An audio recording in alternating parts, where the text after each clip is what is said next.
Let's go. A bill is introduced to unionize.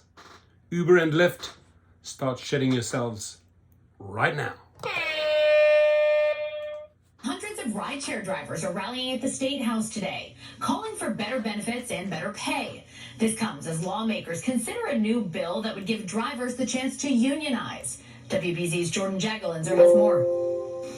Riders can expect longer than usual wait times today using Uber or Lyft. That's because Uber and Lyft drivers are on Beacon Hill asking the state to stop allowing for them to be paid less than the Massachusetts minimum wage.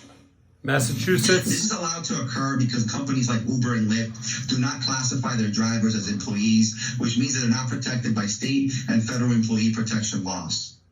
Senator Payano there showing his support for the Rideshare Driver Justice Bill, which could give drivers a path to unionize. It's the only law of the kind in its country that would give rideshare drivers bargaining rights as well as job protections and a guaranteed minimum pay. A recent report showed that drivers are making less than the state's base pay after all of their expenses. Nearly 300 people signed up to testify today, pushing for higher wages, including this mother of three sharing her support for the legislation. I usually work 60, 70 hours a week. It wasn't always like that. But over the past few years, I have to hard work for longer hours to make the same amount of money in less time. I'll just share what my son said recently.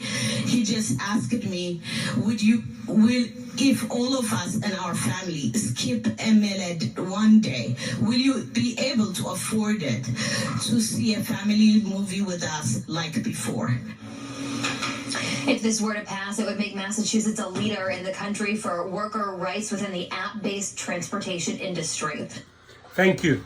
Thank you, Massachusetts. That's all I can say. Thank you for your efforts, because if this passes, the other states will gain momentum. It's the same bullshit that Uber and Lyft with the stolen wages in New York. The other states will follow. They're going to hold Uber and Lyft and DoorDash and the other gig companies accountable. If Massachusetts pushes a union, it'll gather traction very quickly. We saw that with Amazon. So should Uber and Lyft worry about this? Absolutely, big time, big time. Your thoughts? Should drivers be able to unionize? I'd love to hear your comments below. Thank you.